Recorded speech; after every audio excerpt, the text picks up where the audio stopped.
Yes, bana, mambo vipi hapo ulipo? Hapa safi kabisa. Leo nakuletea kazi ambayo macho yako yatafurahia kuitazama na moyo wako utaridhika.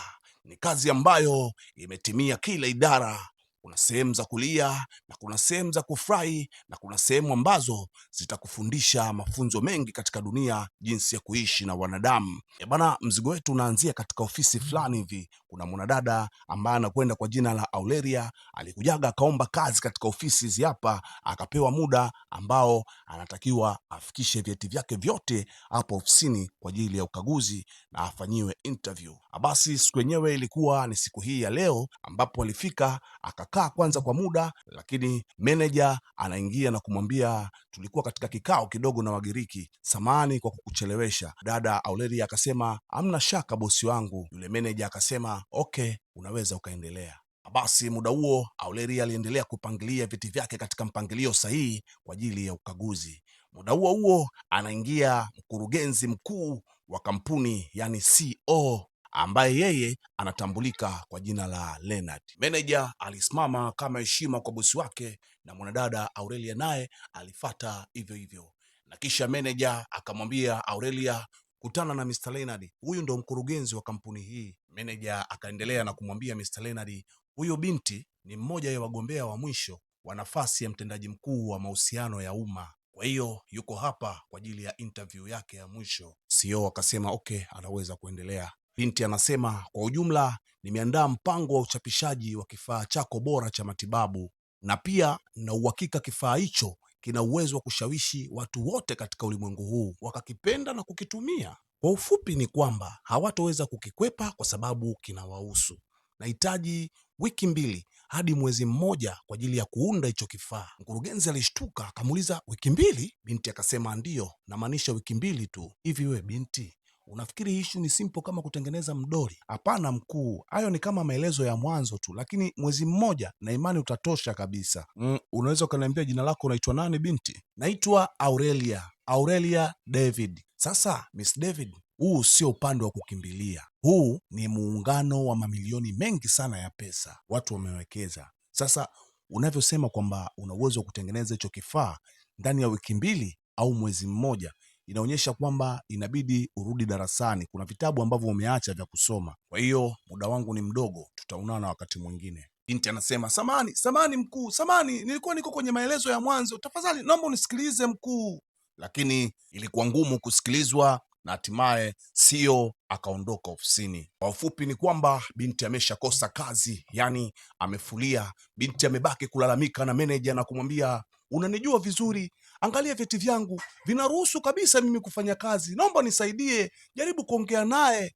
Meneja anamwambia, hilo swala liko nje ya uwezo wangu. Yule uliomuona ndiye mtu ambaye alitakiwa akupitishe, alafu mimi kwangu lingekuwa ni swala dogo kabisa, kwa hiyo siwezi kuamua maamuzi yoyote tofauti na yeye. Meneja naye akaondoka. Binti alibaki na huzuni na kuona, maisha yangu vipi tena, mbona nilitegemea nitaipata hii kazi alafu hakuna tena. Alibaki akisononeka moyoni mwake. Haya, upande huu tunakutana na mwanadada anayekwenda kwa jina la Benita. Leo alikuja kumchukua mtoto wake shule. Ni binti mdogo ambaye anakwenda kwa jina la Seven. Leo ilitakiwa baba wa mtoto ndo aje kumchukua, lakini muda ulienda sana bila kuonekana katika eneo la shule, na ndipo walimu wakachukua jukumu la kumpigia Benita ili aje kumfata mtoto wake yeye mwenyewe.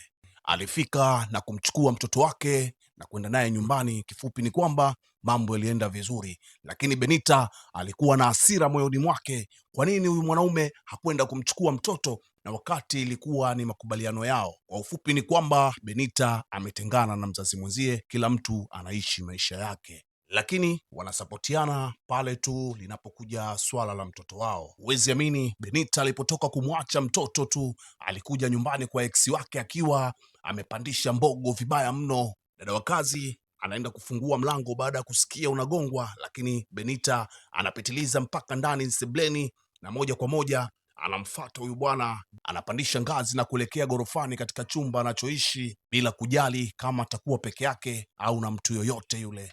Bana, kumbe ex wake ni huyu bwana ambaye ni CEO wa ile kampuni anayekwenda kwa jina la Leonard. Muda huu alikuwa yuko na pisi anataka kuikata ile, kabla hajaikata anakatishwa. Ghafla bin vu Benita ameishazama ndani chumbani na kumkuta Mr. Leonard akiwa anataka kufanya yake, lakini yeye hakikumleta kitu hicho. Yeye alikuja kusema kilichomleta. Leonard aliwaka akamwambia, unasubutuje kuingia ndani kwangu bila taarifa kama hivyo? Benita aliuchuna bila kumjibu kitu chochote. Yule binti ambaye alikuwepo na Mr. Leonard akatoka, walikatana jicho yeye na Benita, na kisha yule mwanamke akatoka nje, wakabaki Benita pamoja na Mr. Leonard na kuanza kuongea mambo yao. Benita akamwambia, ulikuwa na kazi moja tu leo na umeshindwa kuifanya Leonard. Leonard akamwambia, tumeachana na hatuna biashara yoyote pamoja mimi na wewe. Ikiwa unahitaji chochote kile au unahitaji muda wa maongezi na mimi katika ratiba yangu, wasiliana na mfanyakazi wangu, yeye atanipa hizo taarifa kuliko hicho ulichokifanya. Mbona unapenda kujamulia mambo wewe? Okay, niambie unataka nini sasa? Benita akamwambia,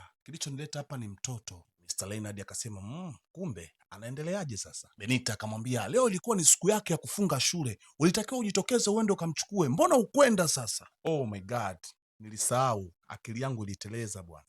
Unasema akili yako iliteleza Leonard? Kumbuka yule ni binti yako. Lakini ndiyo, na mimi ni baba yake. Sasa ningefanyaje wakati nimesahau? Yaani unaonyesha ni jinsi gani usivyojali kuhusu yeye. Vitoi unavyompelekea na vinyago sijui vitu gani. Hahitaji hivyo, anakuhitaji wewe, anamhitaji baba. Mtoto anakuwa bila wewe, yule haupo kwenye maisha yake, yaani katika kumbukumbu zake hakuna hata kitu cha muhimu kukuhusu wewe. Benita, tafadhali usiniite tena baba asiyejali, kwa sababu wewe unajua mimi nina kazi nyingi sana ninazofanya. Leonard, hakuna hata mmoja anayejua stori ya mapenzi yangu mimi na wewe. Basi hata isiwe mimi, pale mwanangu anapokuwa na huzuni amuone baba yake na kumkumbatia. Uwezi amini najuta kuzaa yule mtoto na wewe. Kusema kweli, wewe ni kosa kubwa sana maishani mwangu, lakini yule mtoto wangu anahitaji maisha bora zaidi. Wewe ni kitu gani unachokifanya hiki? Unaongea nini? Benita anasema, we mwanaume ni mbaya sana kuwahi kutokea duniani. Huwezi amini, kabla ya kumaliza maongezi, Benita alidondoka na kupoteza fahamu. Benita ana tatizo la kansa ya mapafu, ndio maana anatafuta suluhu na mume wake ili mtoto aweze kulelewa katika malezi yaliyo bora. Lakini ndo vile tena, baba mwenyewe tunasema ni chenjeu, mtu ambaye aeleweki, aambiliki, asikii la mwazini wala la mnadi swala. Baba bado anakula ujana, ni mzee wa totos. Basi baada ya kudondoka Benita alifanikiwa kupelekwa hospitali na bwana Bernard. Hapa yuko chumbani Benita, sauti ya daktari ikimrudia kichwani kwa maneno aliyoyasikia. Sauti ya daktari inasema, samahani Miss Benita, tumefanya kila tunaloliweza hata baada ya matibabu ya mapafu, lakini inaonyesha kwamba hayatibiki. Yaani mapafu yako yamepoteza ufanyaji wake wa kazi. Samahani lakini kwa kusema hivyo, una muda mchache sana uliobaki wa kuishi. Basi ilibidi aende kanisani kwa ajili ya kuongea na Mungu wake, amnusuru na kikombe kilicho mbele yake. Akiwa katika maombi anasema, Baba Mungu uliye mbinguni, najua hatujazungumza kwa muda mrefu sana, lakini nakuhitaji Baba. Sina muda mrefu uliobaki wa kuishi katika dunia hii, na siko hapa kwa ajili ya kuomba muujiza wa kupona, bali niko hapa kwa ajili ya kuomba rehema zako. Tafadhali sana, ninachokitaka ni mtu atakayempenda binti yangu Seven. Ningependa mtu ambaye angemshika wakati analia na kumfundisha mema na mabaya na kumwita mtoto wake wa kike, kwa sababu hatuna familia mimi na binti yangu. Baba yake amepotea kwenye moyo wake. Baba yake ni mbaya sana, atamtia makovu mtoto wangu. Kwa hiyo tafadhali sana, Baba wa mbinguni, kabla sijaondoka, ninachoomba ni kwamba unipe mtu atakayemthamini binti yangu bila kumbagua kwa chochote kile. Tafadhali ye Mungu, naomba unisikilize.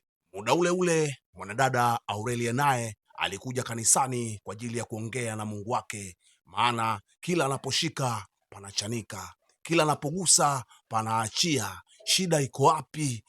Akawaza na kuwazua, jibu alilopata, amshirikishe Mungu, ndiye anayeweza kutatua shida yake.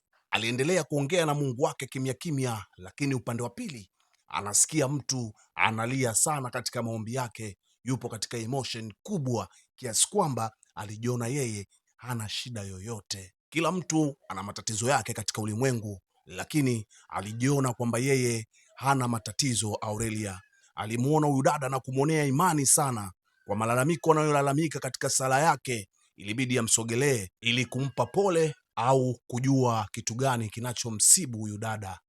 Alimgusa bega, akampa tishu ili aweze kufuta machozi, na kisha wakaja wakaketi kwenye viti ili amuulize ni kitu gani kinachomsibu.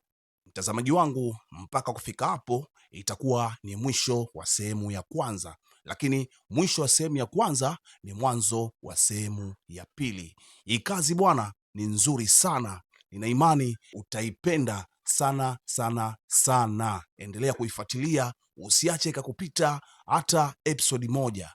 Kingine ndugu zangu, ni waombe jamani, mnisapoti kwenye kusubscribe, kulike na kukomenti ili chaneli iweze kuwa kubwa, tufike mbali jamani. Na pia ningeomba kama una uwezo wa kushare, tumia hiyo dakika moja, sijui ni sekunde, ili uweze kushare kwa mshikaji wako mwingine, naye na yeye pia atashare kwa mtu mwingine. Basi hiyo ndo itakuwa safari ya kuondoka kwenda mjini Kariakoo. Nauli mtakuwa mmenipa nyinyi, au sio? Nitoeni bwana, nipo vijijini Songwe huku, na mimi nataka kuja mjini Kariakoo hapo. Kwa majina wananiita Alifa DJ aka wa kupoa aka kabisa Real Badman Killer. Mpaka muda mwingine niseme asante.